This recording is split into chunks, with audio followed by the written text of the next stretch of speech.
Good evening and welcome to Legal Tech Live, episode 109. I'm here with Stephen Freed of OlyverApp. OlyverApp.com is his startup, his legal tech startup. Stephen, welcome to the show. I'm glad you're here. You've made me laugh numerous times on Twitter and found out that it is the best way to get my attention and to get invited on the show. Tell us a little bit about your background, your history, how you came to be involved in legal technology, and then how OlyverApp came to be. Go ahead and run with that. Well, thank you for having me. I have been practicing law now for 25 years. I graduated from college, didn't want to get a job, so I went to school. Yep. Didn't want to get a job after that, but I didn't have much choice. So I started my own practice, 24 years old, and just kind of went from there. I had a general practice for 2 or 3 years, and I started gravitating toward working with entrepreneurs and small businesses, and found it was a niche I really liked. So I started focusing my practice on that.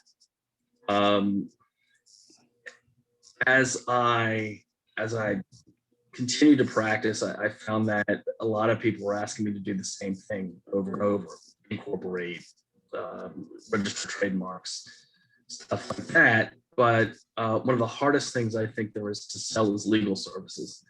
It's not something most people want. So they wanted these things, but they didn't necessarily want to pay me to do them.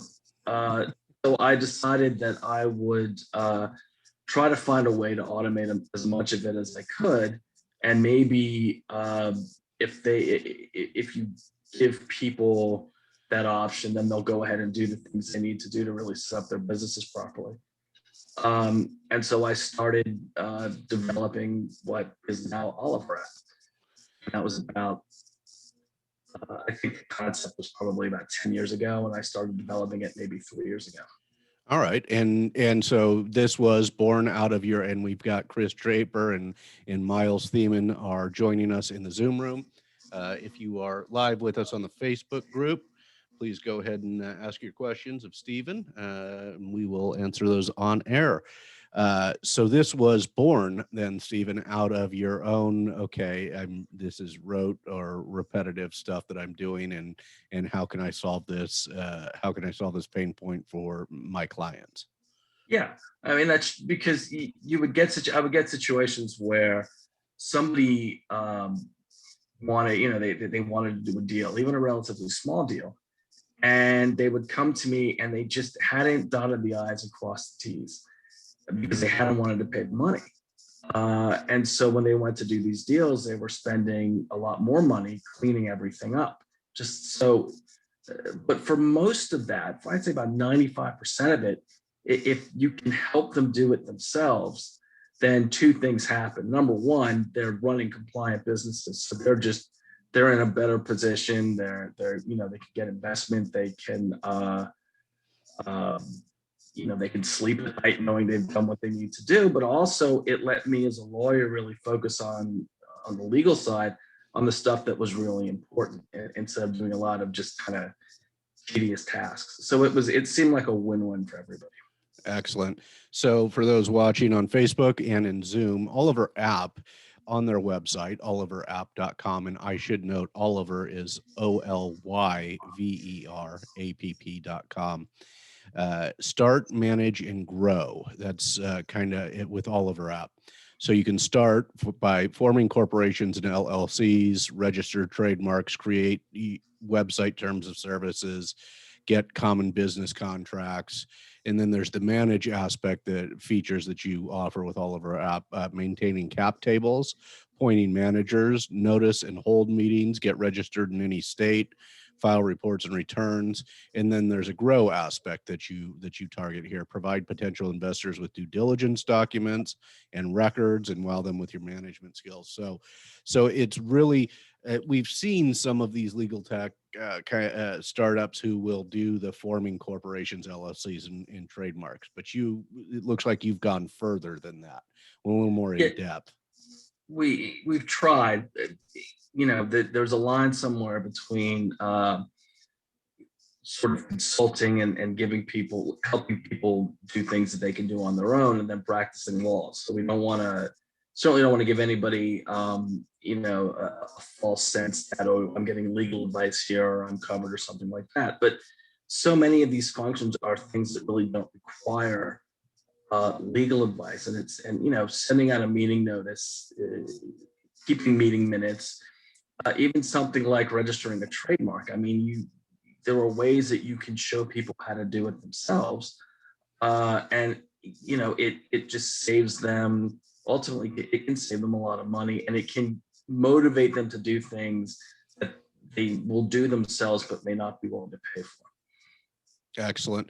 So, and I like this. I never practiced. I clerked, and then I went into government, and then from government to legal technology, but I do remember clerking and having to form corporations, and it was paper heavy at the time. This is over 20 years ago now, or 20 years ago, and it was paper heavy, and then we'd have to take it. I'd actually have to drive it up to the Secretary of State to do, at that time to register. It was just time intensive, but it was always, the same. Articles of incorporations, articles of incorporation, etc. So you get them through that, which is fantastic, because a lot of these people are probably operating, if you're working with creators or something like that, they're operating as an individual. So that opens them up to financial liabilities if they're not registered as an LLC.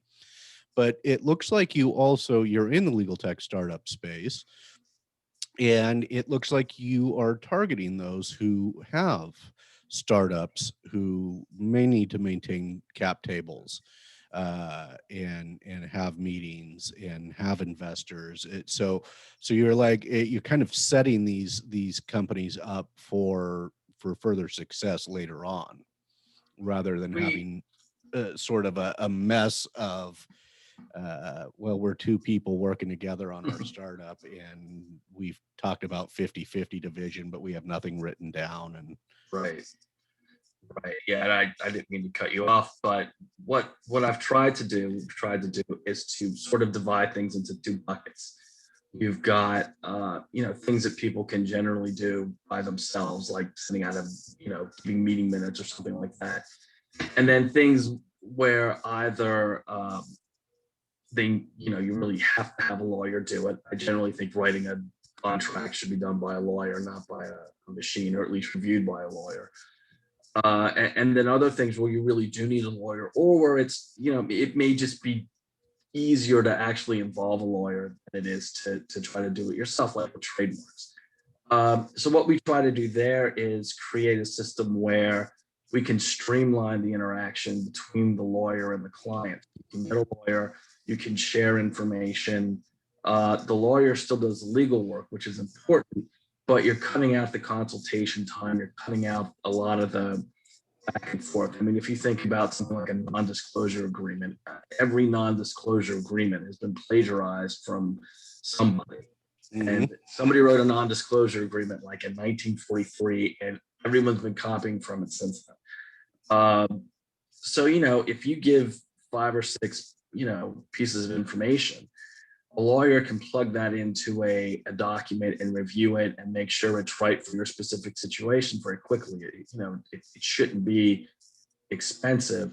This way, you're getting the services you need, but we're just cutting out a lot of the time and the expense. And you do this, I'm looking at your pricing here. You've got it's monthly pricing, or you can do a 1-year subscription. What is involved in that? Do you keep the LLC paperwork in their account? They've got that. They can save their meeting minutes in their OlyverApp. They can keep their cap tables and all that. Is it all inclusive in their subscription? It's basically it's a management. It does 2 things. It shows you what you need to do, and then it helps you do it. So you fill out a meeting minute notice, and that's saved. So now you've got a record of the meeting minute notice. Then you have your minutes; those are saved. When you upload documents, you keep everything is kept in files that you create. So all of your documents are accessible in one place.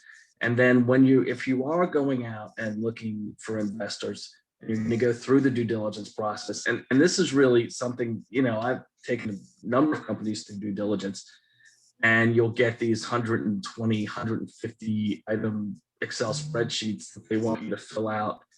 And, they haven't done half the stuff because they don't know. Well, Right. if, this way you can go back, figure out what you need to do. And if you've been using OlyverApp, everything's done anyway. Click a button, and then you've got a due diligence locker, and you could just invite the investor to join. And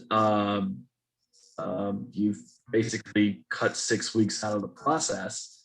The investors have what they want to see, and you're showing not only that you've done what you need to do, but that you understand your responsibilities as a manager and what it is you need to do. Because ultimately, especially in early stage, that they're not investing in the company, they're investing in the people.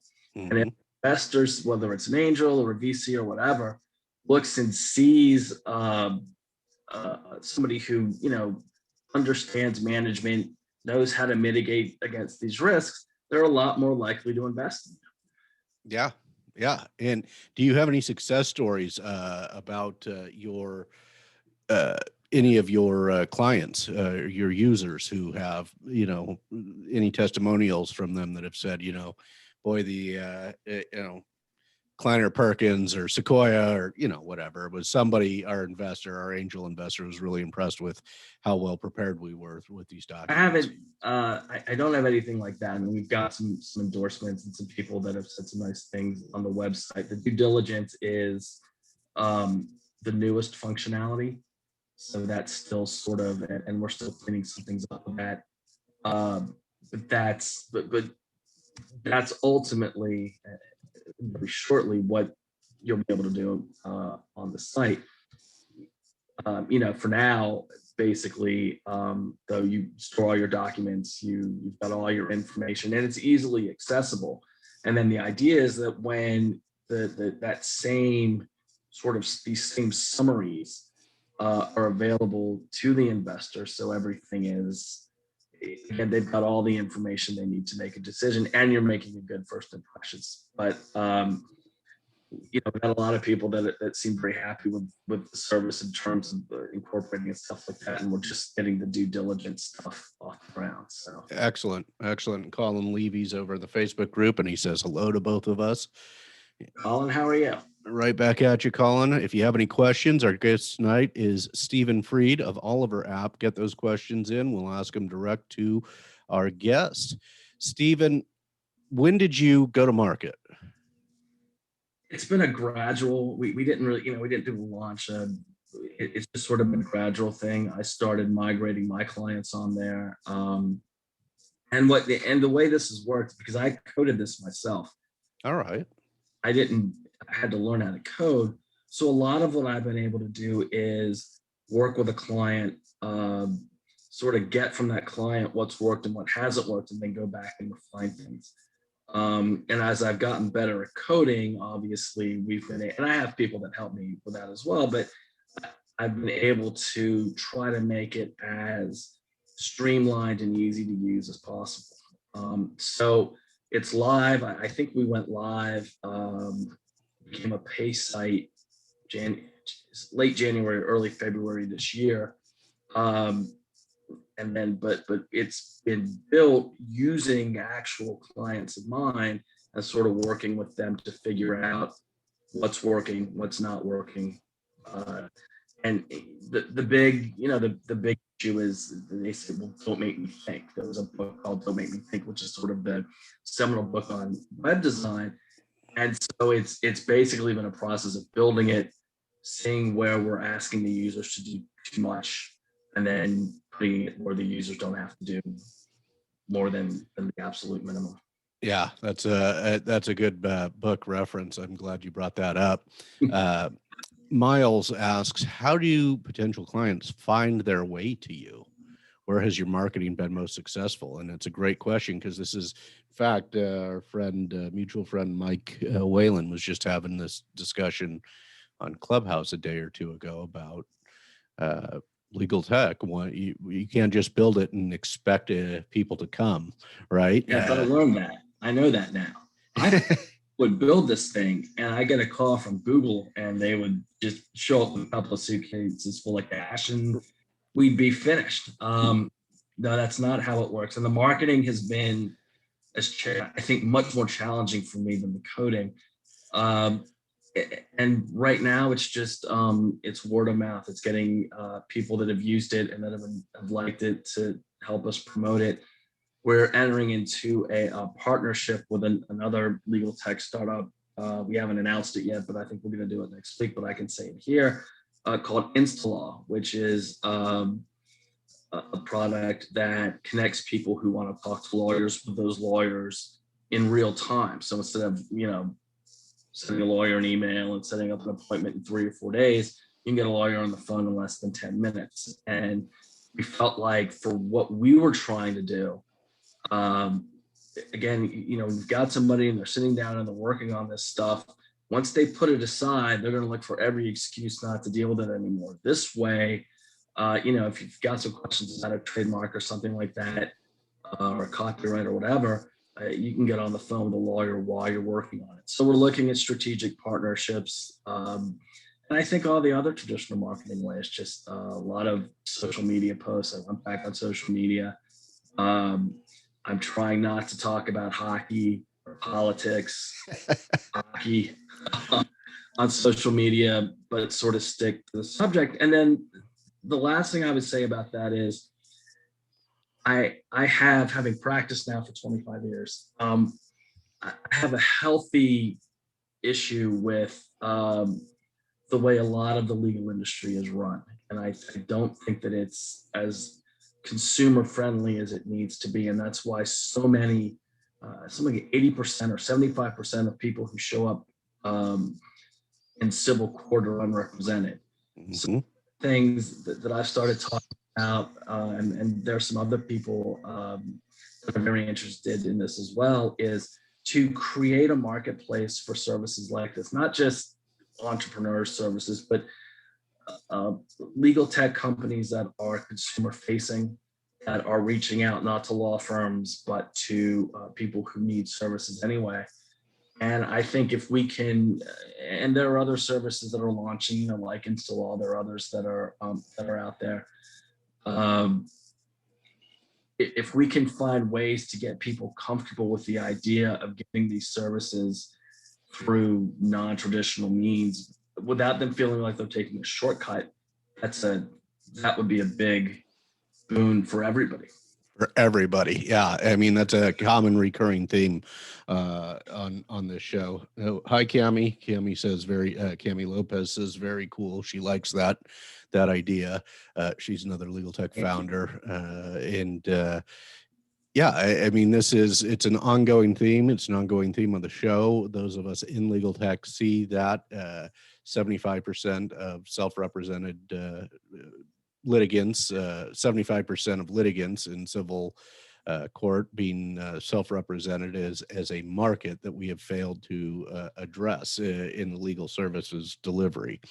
So I think it's always admirable to see more people who want to build technology that could serve those folks. And you did. What you're doing is automating some of those repetitive tasks that you were already doing as a practicing lawyer.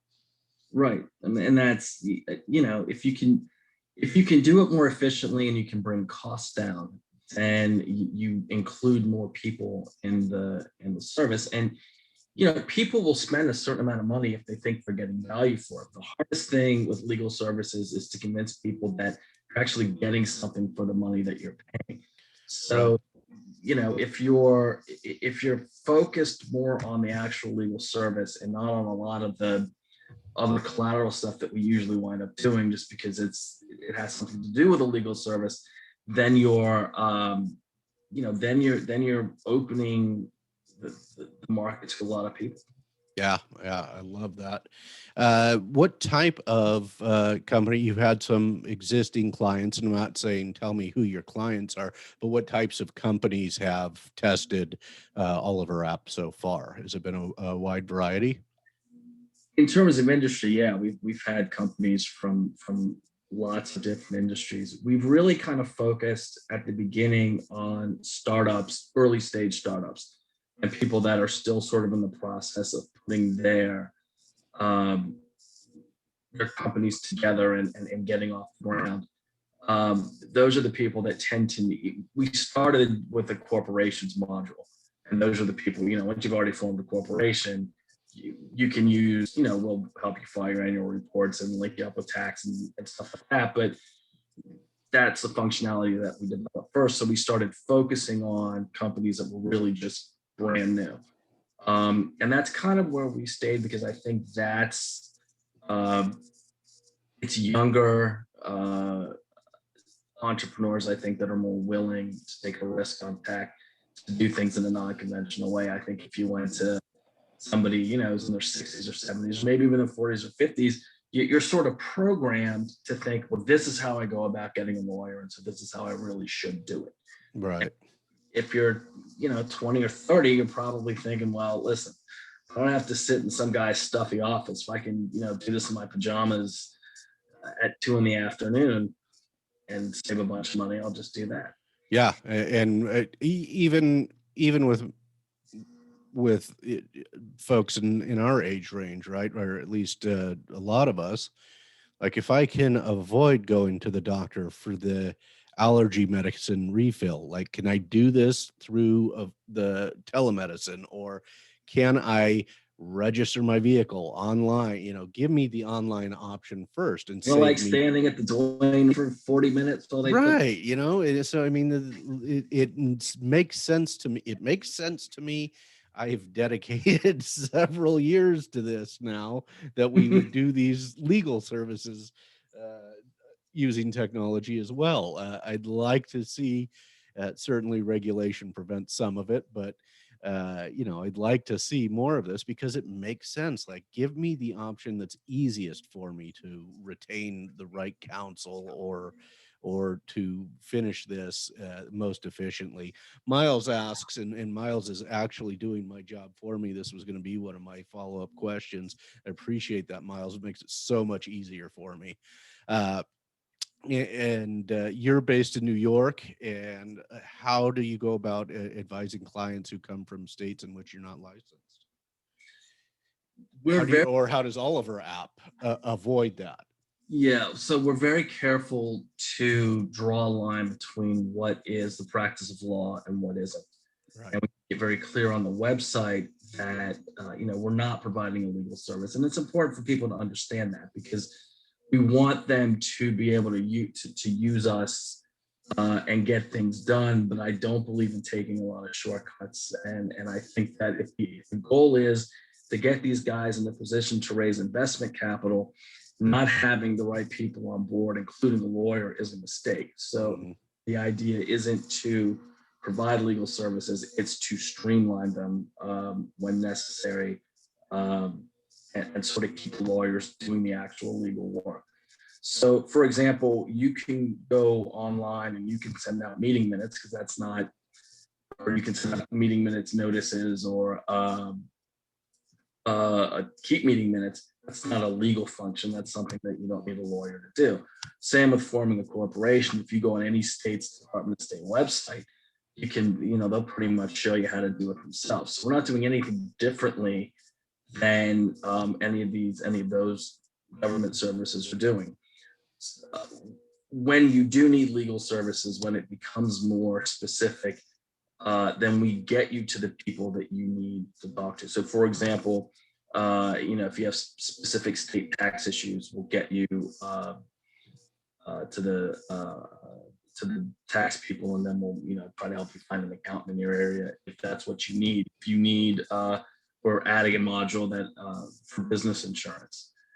We're going to get you insurance agents that can help you understand, well, you have to have a workers' comp policy, and you should have a general liability policy or whatever. So we're very cognizant that we're sort of on the border Mhm. in terms of what would generally be acceptable in the industry. And we're being very careful not to cross any lines. Uh, it doesn't do us any good, I think, strategically in terms of marketing.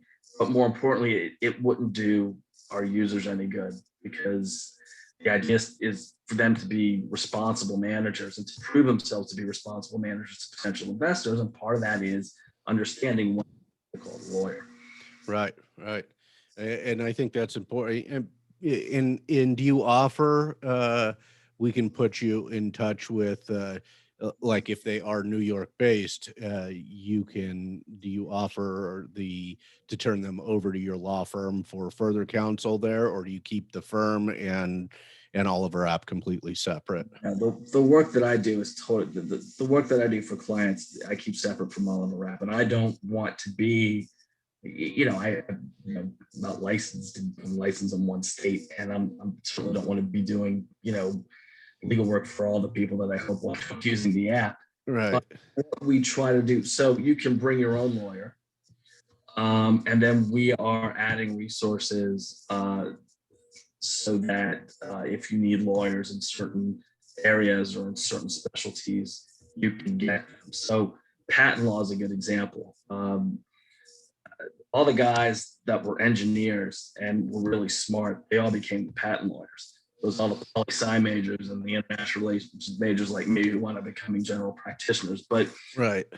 lawyers are a very specific discipline, very specific training in terms of what they do. So what we'll do is we'll say, look, you want a patent, here's what a patent is, here's the definition. And then we'll have maybe a list of patent lawyers you can call. We'll have links to, local bar associations and stuff like that. But we'll help people find the help they need. And one of the nice things about InstaLaw is in the intellectual property space, you can get on in touch with somebody immediately. And so we're trying to add services like that. But we're very careful to respect that line between what's practicing law and what's not. Yeah, and it's a wise choice, right? We've seen other legal tech companies get in trouble or not even necessarily get in trouble, but certainly find themselves in litigation for UPL related issues, and that's no good for building a company. No, and it certainly doesn't develop, trust. I mean, if the idea is to, again, help people show that they have a good management acumen, telling them, well, don't worry about getting a lawyer, just use us and everything will be cool. Right. That's not good advice. Yeah. So that's not good counsel right there from the app as well. So where do we go from here? Where would you like to see OlyverApp in 6 months, 18 months? It's a question of constantly adding new functionality. One thing that I've learned, because I learned how to code, is it's not like building a building or building a car. It's you're constantly changing and adding and meeting new demand. And so people would ask me, well, is it finished? Is it finished? And I would say it's never going to be finished. And I think that's probably true. What I'd really like to see is a marketplace for these kinds of services. I mean, I built this as a for-profit business, but I also really believe that there just has to be a lot of change in the legal industry, and that the people that are going to drive that change are lawyers like me, who are out there dealing with clients on a day-to-day basis and who really sort of understand what these people want and need and expect from lawyers. And I think the more, if OlyverApp can make a little contribution to that, and you've got all these other things out there that can make a contribution, and I think we're really actually creating a systemic change. And that's, I'd like to see OlyverApp be a part of that.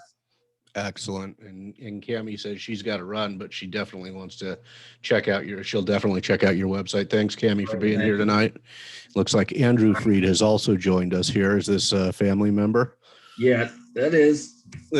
I have not gotten one family story from the family members yet. So Well, now that Andy's here, this is going to go off the rails real. Perfect. This is what I wanted. He's raised his hand even. Sorry, Andy, we're in the interview here, and we will stick to the interview with Stephen for this time. Who would you like to get this in front of? Are you looking for fundraising? Are you going to do fundraising yourself? Are you trying to? What's the best possible outcome from this show? Would you love to have this podcast get in front of an investor, or just more users? How do you see that? More users at this point in time. It's we raised a little bit of money.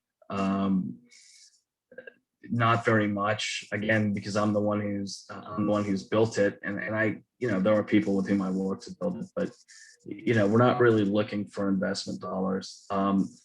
Too often I see companies that raise celebrating raising $80 million in investment capital, and then you never hear from them again. So I don't really see a lot of victories in raising money. I'd love to see more users. And even though we're not in beta anymore, I'd still love to see more users who take the time and say, hey, this worked well, but this doesn't work, and let them help us refine it and keep refining it, because the more feedback we get, the more we can texture it to what people really need. I think the biggest thing I've learned from this is that one person's ideas really are subject to the law of diminishing returns, and a lot of times things that are obvious improvements escape me just because I've been doing this for so long. So I users feedback, and brutal feedback, because the more honest you are, the better.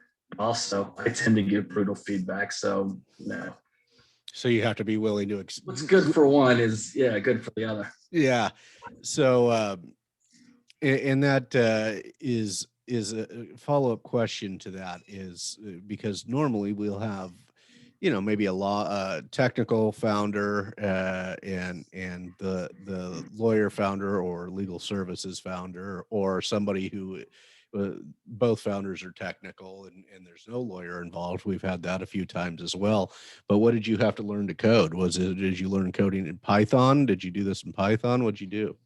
I did it in Ruby on Rails, because okay. I started doing Google. It basically said, Ruby on Rails was the easiest one to learn. And then I went down to Barnes and Noble, and I got a book on it. I did. And then I did some classes, and like online classes, and I just kind of figured it out. I used to have a whole stack of articles on, how to do this, how to do that.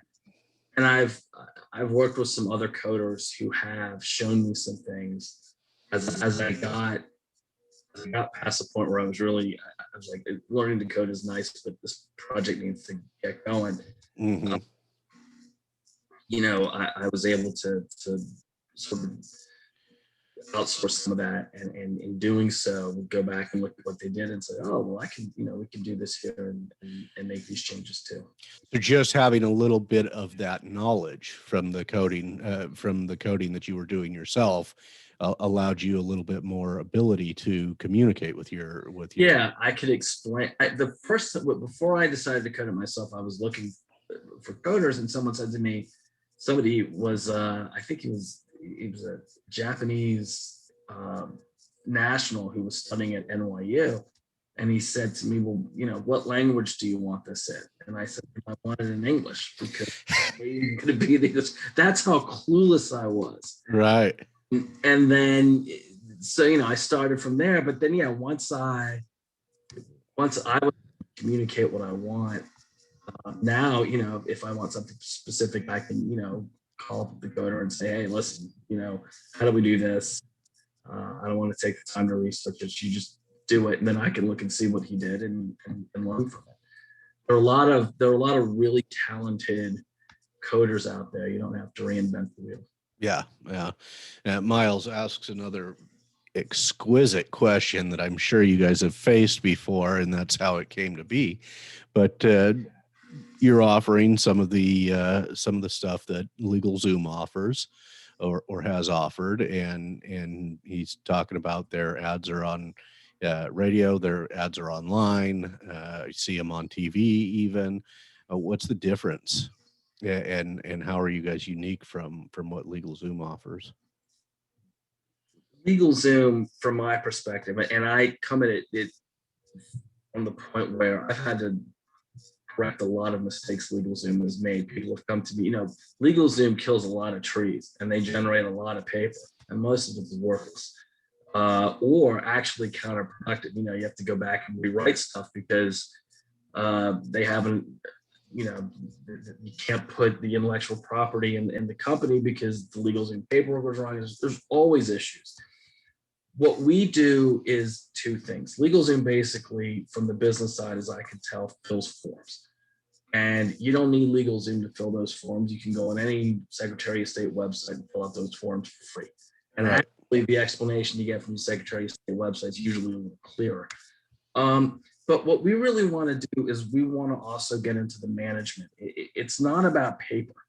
Most of the clients that I have, I mean, the amount of paper that I generate for them is actually pretty small, because my attitude has always been, if you don't understand what you're reading and you're seeing and what all these documents do, then what's the point of having them? I mean, if I write an operating agreement that's 9 pages and a big firm writes one that's 70 pages, I'd much rather have to go through that 9-page operating agreement to figure out what I need to figure out than to try to, go through some 70-page monstrosity, which is kind of what LegalZoom gives you too. So we want to make this process as friendly as possible, but also comprehensive. So we explain to you, here are the meetings you need to have.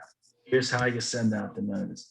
Here's how you keep the minutes. Here's, you want to open shop in Wisconsin. Here's how you do it. Here you go to this thing and then fill out this form. And, we sort of take you through these things so that you're not just getting a bunch of paper that you're going to store on the shelf. You have an ongoing management functionality. And that's really the difference. And that really helps from the business standpoint. That helps with the lifetime customer value there, right? Right. I mean, give them a reason to stick around as well. Yeah. I mean, it's most startups don't need an in-house lawyer. I mean, unless you're got $10 million to spend and you go out and hire a bunch of people, you don't need an in-house lawyer. You need some services, some time, and you want to get them quick and fast and easy, and then you want to move on with your life. And that's kind of what we've set this up to be. We're going to take care of the stuff you got to take care of, the tedious stuff, the annual reports and all that. If you need, some basic contracts, we're going to streamline that process so you get them quickly. And then, you may not need anything for 2-3 months. And that's kind of the way that's what the software was really built for. Excellent. And we're coming to about 40 minutes in. Thank you, Miles, for your wonderful co-hosting. It was wonderful. I appreciate that. And Andrew asks, is this a good service for small businesses?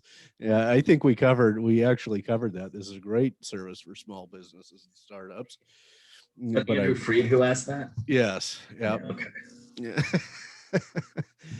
Yes, Andy. It's Andy. It's outstanding. It's certainly better than anything you would have. I love it. You better end this before it gets. Why? That's the fun stuff. The fun stuff just started here. All right. We will end this. I appreciate it. Thanks, Andy. And Chris Draper, Miles, Cami, Colin, thanks for tuning in and asking questions. Stephen, thanks for this. Tell people how to get in touch with you. www.oliverapp.com is the website. sfreed@oliverapp.com is my email. And thank you so much for doing this, Brad. Yeah. A lot of fun. My pleasure. My pleasure. And that's OlyverApp is OlyverApp.com. He's also on Twitter at OlyverApp. So you can get a hold of him over there and you can watch us talk nonsense on Twitter and enjoy the Twitter sphere. Thank you all for being here. Don't go away, Stephen, when we stop recording. And we will be back next week with you've led up to Jack Newton for Clio will be with us next week. So you beat him by 1 week, Stephen, which is pretty good. You're a good lead into Jack. So I always wanted to be the opening act. Yeah, you want to be the opening act. So join us next week. We'll be on live with Jack Newton of Clio.com, and we will see y'all next week.